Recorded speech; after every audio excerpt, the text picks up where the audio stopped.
My name is Daniela. I'm 28 years old, and 3 months ago I was sitting in the admissions office of the university I had applied to at 17 and never attended, across from a woman named Margaret who had worked in financial aid for 19 years, watching her pull up a record on her screen that was going to rewrite 11 years of a story I had been told about myself, a story about a girl who wasn't good enough, who hadn't made the cut, who should be grateful for what she had instead of. Wanting things she wasn't built for. Margaret looked at her screen and then at me, and then back at her screen with a particular expression of someone who has found something they weren't expecting and is taking a moment to be certain before they say it out loud. Ms. Reyes, she said, this record shows that you were awarded a full merit scholarship to this institution in August of 2013, tuition, housing, and stipend. It was one of 12 awarded that year. The acceptance deadline was September 15, 2013. The record shows the offer was declined on September 12 by phone. The note says the student has decided to pursue other opportunities. I was 17 years old on September 12, 2013. I was living in my mother's house in Albuquerque, New Mexico. I had no other opportunities. I had been waiting by the phone every day for 2 weeks for a call I never knew had already come. I looked at Margaret and I said, I never declined that scholarship. And I heard my own voice from very far away, steady and distant, the voice of someone standing at the edge of something enormous. She looked at me for a long moment, and then she said, I believe you. If you have ever been told your whole life that you weren't enough, that you didn't make it, that you should stop reaching for things you weren't built for, and then discovered that the ceiling you kept hitting wasn't the limit of what you could do but the limit of what someone else would allow, subscribe to Unspoken Truth. Because this story is about 11 years of a lie and what happens when the truth finally has nowhere left to hide. My mother's name is Rosario Reyes. She is 54 years old and she has been the most important and most damaging person in my life simultaneously for as long as I can remember. I want to be precise about that because she is not a simple villain. She is a complicated woman who loved me in the only way she knew how to love, which was a way that required me to be small enough to need her and close enough to never leave. And for a long time I didn't understand that those two things were not there. Same as being loved well. She raised me alone in Albuquerque after my father left when I was 4.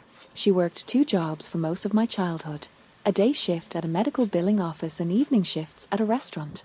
She was tired in the particular way of single mothers who are holding everything together with insufficient resources and insufficient help.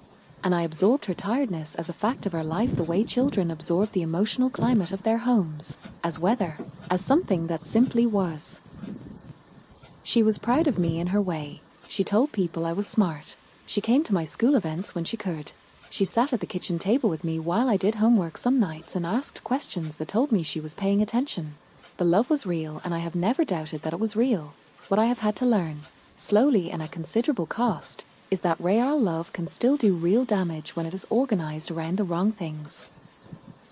The wrong thing Rosario's love was organized around was keeping me. I understand this now with a clarity I didn't have for most of my 20s. She had built her life around being my mother and the prospect of my leaving, of my building something so large and so far away that I wouldn't need her in the same daily consuming way, was something she had never found a way to hold without it becoming something she needed to prevent. I was a good student in a way that didn't require much effort, which I understand now was not a virtue but a signal that I needed more than I was being given. I was reading 3 grade levels above my peers by the time I was 10. I had a particular affinity for mathematics that my 7th grade teacher misses. Flores identified and nurtured with the dedicated attention of someone who recognized something worth developing. She was the first adult outside my family who looked at me and saw not what I was but what I could become. And I held on to her the way children hold onto the things that tell them they matter. By high school, I was taking every advanced course available. I was on the academic decathlon team. I had a GPA that misses. Flores told me in my junior year was the highest she had seen in 15 years of teaching. I was the kind of student that college counselors get excited about, and I had a college counselor named Mr. Torres who was exactly that kind of excited. He called my mother in October of my junior year to talk about my prospects, and I sat in that meeting and felt something I had rarely allowed myself to feel, a sense that the future might be larger than the present. My mother sat next to me in Mr.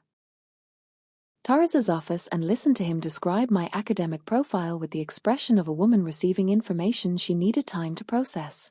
She asked questions that were practical and specific, about cost, about distance, about what it would mean for me to go to school out of state, and Mr. Torres answered each one with the patient thoroughness of someone who had done this many times and understood that the financial and logistical concerns of first-generation families were real and required real answers. On the drive home, my mother was quiet, the particular quiet I had learned to read over 17 years, not the comfortable quiet but the tight one, the one that meant something was being managed internally that she wasn't ready to say out loud. She said, "We'll see," as we pulled into the driveway, and I said okay because okay was the language of our household when something needed time, and I went inside and sat at my desk and let myself imagine, carefully and privately, a future that was larger than Albuquerque. I applied to 7 schools in the fall of my senior year. I did it largely on my own because Mr. Torres had given me a framework, and I was the kind of person who could follow a framework to completion once someone handed it to me. I worked on the essays at the school library during free periods and after school because something about doing it at home felt exposed in a way I didn't want to examine too closely. I asked Mrs. Flores to write my primary recommendation letter and she said yes immediately, and with the particular warmth of someone who has been waiting to be asked. My mother knew I was applying. I told her the schools and she nodded and said things that sounded like encouragement without quite being it. Things like "we'll see what happens" and "let's not get ahead of ourselves" and "as long as you have a backup plan." Phrases that I absorbed as practical caution and that I now understand was something else. The scholarship application was separate from the general admissions process. Mr. Torres had flagged it specifically, a merit scholarship offered by a private foundation through the university, full tuition plus housing plus a monthly stipend, 12 awards given annually to students from underrepresented backgrounds with exceptional academic records. He had looked at my file and said, "Daniela, I want you to apply for this. I think you have a real chance." And I had applied with the focused attention I brought to everything I cared about. 3 additional essays, 2 more recommendation letters, a financial disclosure form that my mother had to sign. My mother signed the financial disclosure form. I watched her do it at the kitchen table. She signed it and handed it back without reading it, or if she read it, she did not comment on what it contained. I submitted the application in January. I waited through the spring with the particular suspended quality of someone whose future is being decided in a room they can't enter. I checked the mail every day. I refreshed my email more times than I can count. I finished my senior year in the particular haze of someone waiting for something.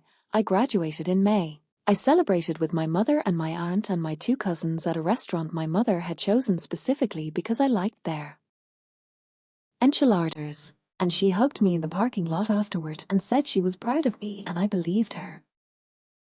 The summer passed. I waited. August arrived. I checked the mail every day. The letter never came, or I thought the letter never came.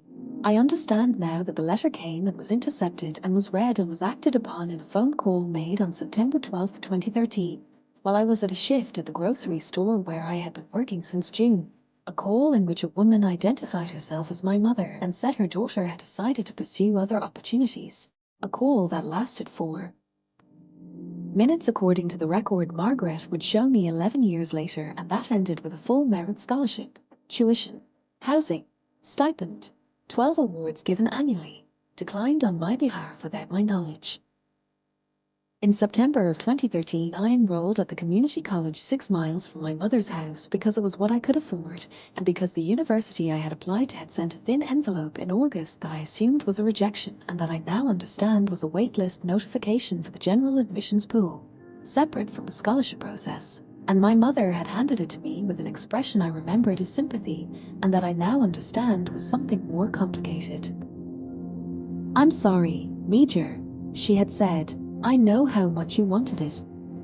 I had held that thin envelope and felt the particular collapse of a hope you have been careful about. I had not cried in front of her. I had gone to my room and sat on my bed and let myself feel privately the way I had learned to feel things privately in that house. And then I had gotten up and registered for community college because I was not the kind of person who stopped when something didn't work. Community college was fine. I was good at it. I took every course that interested me and some that didn't. I transferred my credits to a state school at 20 and finished my degree at 23. It took 6 years instead of 4 and cost me loans I was still paying at 28. I built a career in data analytics that I was genuinely good at and that I had built entirely through my own effort without the foundation that a full scholarship to a strong university would have given me. Not with bitterness, exactly. I didn't know yet what I was building without. I just knew I was building. My mother and I had maintained a close relationship through all of it in the particular way of mothers and daughters who have been each other's primary person for a long time. I called her every Sunday. I went home for holidays. I included her in my life with the habitual consistency of someone for whom including her had simply always been the arrangement. She had continued over the years to reference my not going to university in ways that contained a particular quality I had not been able to name. A quality that I now understand was management. Periodic reinforcement of a narrative she needed me to continue believing. You know, you never really tested your limits, she said once when I was 25 and frustrated about something at work. I think you could have pushed harder in school. Major, I think you settled too early. And I had absorbed that the way I had absorbed so many things from her. As truth, as a data point about myself, a source I trusted, filed in the category of things I needed to work harder to overcome. I was 28 years old and had been working in data analytics for 5 years when I met a woman named Carla at a professional conference in Phoenix. Carla was 35 and had gone to the same university I had applied to at 17. We got to talking over coffee about our respective parts and I mentioned applying there and not getting in, and Carla said something that cracked something open. She said, "That's strange. I was on the admissions committee the year you would have applied. What year was it?" And I told her 2013. And she said, 2013 was a strong year for scholarships. We gave 12 full merit awards that cycle. I remember because the numbers were higher than usual. She looked at me for a moment and said, "Did you ever get any scholarship offers from us?" I said no. I got a thin envelope in August and assumed it was a rejection. Carla was quiet for a moment. She said, "A thin envelope in August would have been a waitlist notification for general admissions. Scholarship awards went out as phone calls in early September, followed by formal letters. Did anyone ever call your house?" I drove home from Phoenix thinking about September 2013 and grocery store shift, and a phone I wasn't near, and mother who had been home all day. I requested my admissions records the following Monday. I had the right to do so, and I exercised it, and Margaret pulled them up and showed me what they contained and said, "I believe you," with the steady clarity of someone who understood what they were looking at. I drove home from that office and I sat in my apartment for a long time, not crying, not moving, in the particular stillness of someone standing at the edge of something that is going to require them to revise everything. 11 years of believing I hadn't been good enough. 11 years of my mother's periodic reinforcement of that narrative. 11 years of loans and a longer path, and the particular accumulation of small disadvantages that come from not having the foundation you were supposed to have. All of it reorganizing itself around a 4-minute phone call on September 12, 2013. I called my friend Priya. She had known me since my state school years and she listened to everything without interrupting, and when I finished she said, "What do you need?" And I said, "I need to understand it completely before I say anything to anyone." And she said, "Okay, then let's make sure you understand it completely." I spent 2 weeks building a picture. I requested the full admissions file. I obtained the phone records from that period through a process that Priya helped me navigate. I found the formal award letter in the university's app. A letter addressed to me at my mother's address in Albuquerque. A letter that had arrived in the second week of September 2013. A letter that I never saw. I found one more thing. In my mother's house during a visit 2 weeks into my investigation. I was helping her organize some old files the way I had helped her organize things my entire life, and in a box in the back of her closet, I found a manila envelope with the university's logo in the return address corner. Unopened from the outside but resealed. The kind of resealing you do when you have opened something and then decided to close it again, with my name on the front and the university's typeface and the postmark from September 15th, 2013. I put it in my bag while my mother was in the other room. My hands were completely steady. I had thought about its steadiness many times since. The particular kind of a person who has found a masterpiece and now has the complete picture. I drove back to my apartment. I opened the envelope. Inside was the formal award letter on university letterhead. Dear MS Reyes, we are pleased to inform you that you have been selected as a recipient of the Merit Foundation Scholarship for the 2013 to 2014 academic year. Full tuition, on-campus housing, and a monthly stipend of $800. This award is renewable for 4 years contingent on academic performance. Please contact our office by September 15th to confirm your acceptance. The letter had arrived on September 13th, 2 days after the phone call had already declined it.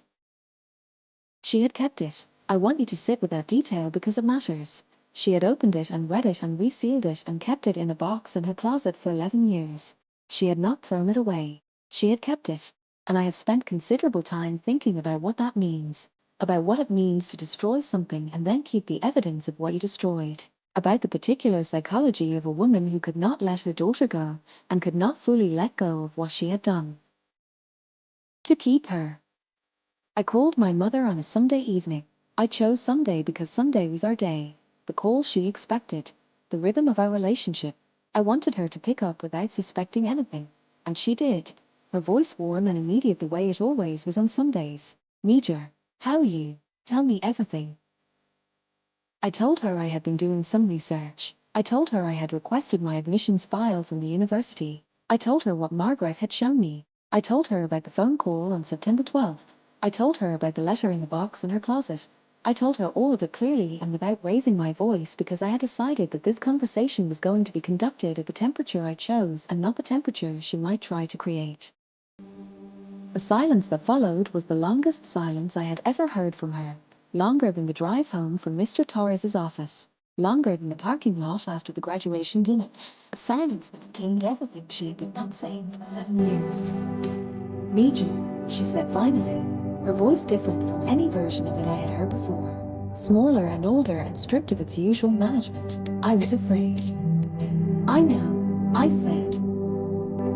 I was afraid you would go and not come back, she said, and her voice broke on it. I was afraid I would lose you. I couldn't. I couldn't. I sat with that for a moment.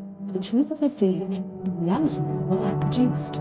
Both of those things true simultaneously, neither of them cancelling the other. You kept the letter, I said. A sound that was almost not a sound. You kept it for 11 years. Mom, what does that tell you about what you did? She was crying by then, openly, and without the usual management. And I let her cry without rushing to comfort her because she needed to feel the full weight of this without me absorbing it for her the way I had been absorbing things for my entire life. I'm not calling to punish you, I said finally. I'm calling because you have been telling me for 11 years that I wasn't good enough, and I need you to understand that you knew that wasn't true when you said it anyway. And that is going to take me a long time to work through. I don't know yet what that means for us, but I need you to sit with what you did without me making it easier for you. She said she understood, her voice wrecked and quiet. She said she was sorry in a way that sounded like it came from somewhere real. And I said I heard her and I said goodbye and I hung up and I sat in my apartment with the award letter on the table in front of me, my name on it, the university's letterhead, a full merit scholarship, tuition, and housing and $800 a month, renewable for 4 years, offered to me at 17 because I had been good enough, because I had always been good enough. I applied to a graduate program at that same university 6 weeks later, not because I needed to prove anything, because I wanted to. Because at 28 I was finally in a position to make the choice that had been made for me at 17, and I wanted to make it for myself this time, on my own terms, with my own name on the acceptance. I got in. I did not get the scholarship this time. I am paying for it with loans and with the savings I have been building for 5 years, and it is worth every dollar because every dollar of it is mine, entirely and without anyone's interference. My mother and I are still in contact. It is different now, slower and more careful. She is in therapy for the first time in her life, which she told me with the particular humility of a woman who has finally decided that understanding herself matters more than managing the story she tells about herself. I am in therapy too. I have been for 2 years, working through 11 years of a story I was handed about who I was and what I was capable of. I have not forgiven her yet. I want to be honest about that. I am not going to rush it and I am not going to perform it. Forgiveness is a process and it moves at the speed it moves, and anyone who tells you otherwise is asking you to do something for their comfort rather than your healing. What I have is something different from forgiveness and more useful to me right now. I have the letter. I have the truth. I have a graduate program that accepted me on the merit of who I actually am.